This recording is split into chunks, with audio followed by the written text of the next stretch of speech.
Hai halo Virgo, apa kabarnya? Dan di video kali ini saya akan membacakan prediksi bulanan buat kamu para Virgo di bulan Juni 2021.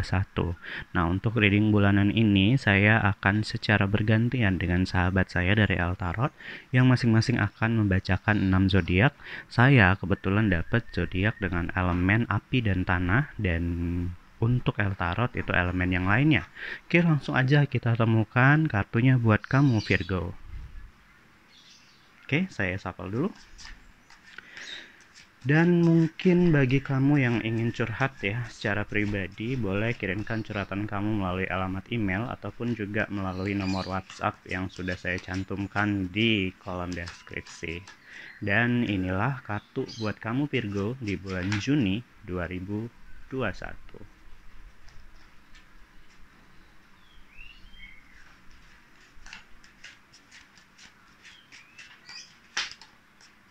Oke, udah keluar satu, Three of Coins.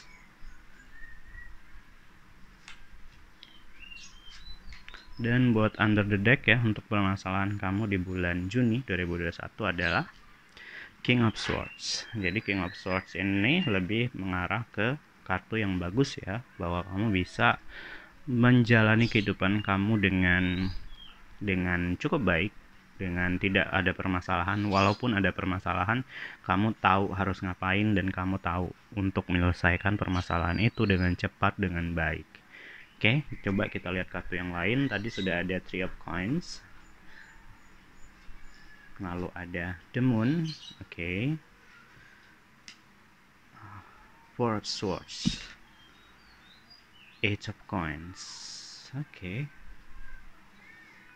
Jadi meskipun kamu tahu ya, kamu bisa menyelesaikan permasalahan dengan baik, namun di sini masih ada cukup banyak masalah nih di kehidupan kamu di bulan Juni 2021. Yang pertama adalah masalah ini. Oke, jadi kalau dilihat ya, di sini gambarnya hewan yang tertusuk pedang di mulutnya sendiri. So, kamu harus bisa untuk mengatur apa yang kamu ucapkan. Jangan sampai yang kamu ucapkan itu justru menyakiti diri kamu sendiri. Kayak pepatah gitu kan, kayak mulutmu harimaumu.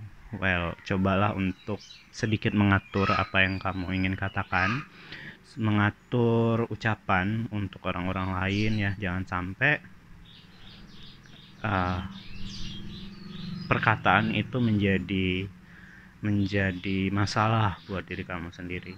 Jadi yang saya bisa sarankan untuk kamu ya, ketika kamu berada dalam satu kondisi, kamu harus betul-betul memikirkan apa yang ingin kamu katakan. Jangan sampai itu menyinggung orang lain, jangan sampai itu membuahkan masalah yang lebih banyak buat kamu.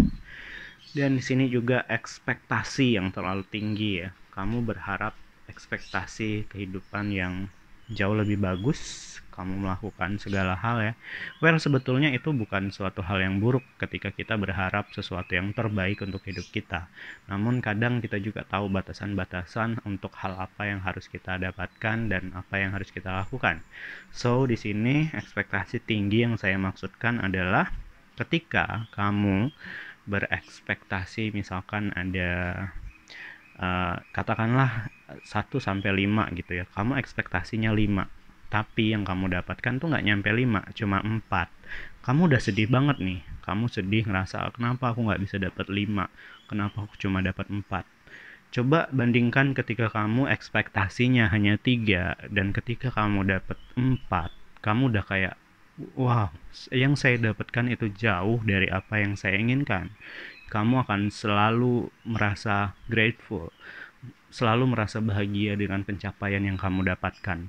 Sama-sama dapat 4, bedanya yang satunya sedih karena dia ekspektasinya lebih tinggi, dan yang satu itu bahagia banget karena yang dia dapatkan itu di atas ekspektasinya. Jadi kadang ya, yang menyakiti diri kita itu adalah ekspektasi kita sendiri.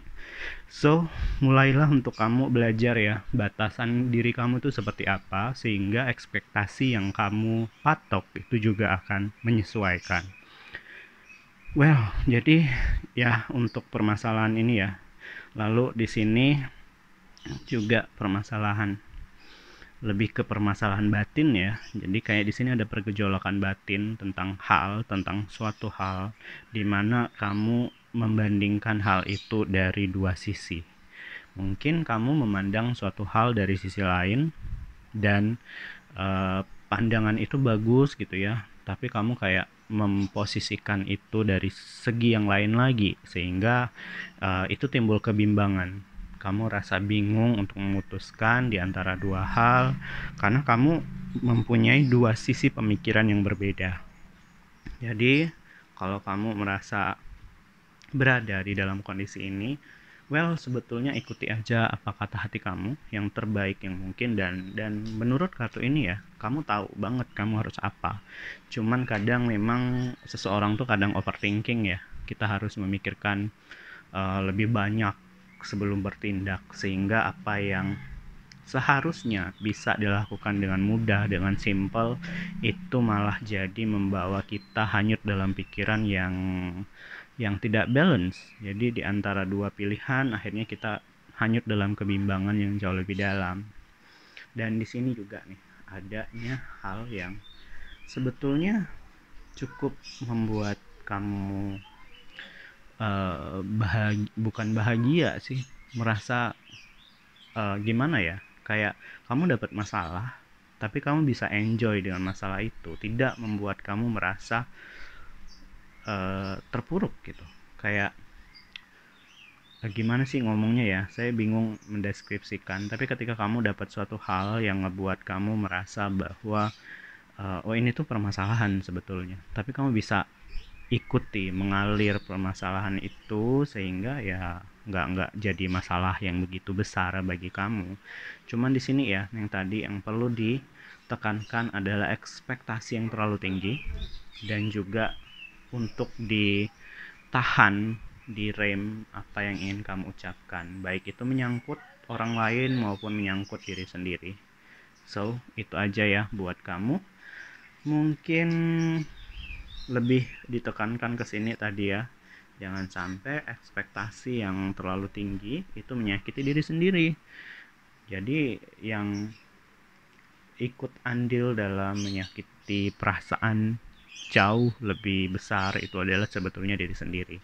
Jangan sampai hal ini merusak hal-hal yang tidak seharusnya dirasakan. Oke, gitu aja. Silakan like jika suka video ini. Jika ada yang ingin curhat secara pribadi, silahkan kirimkan curhatan kamu melalui alamat email dan juga nomor WhatsApp yang ada di kolom deskripsi. Saya Arul Ong, sampai ketemu di video selanjutnya. Bye-bye.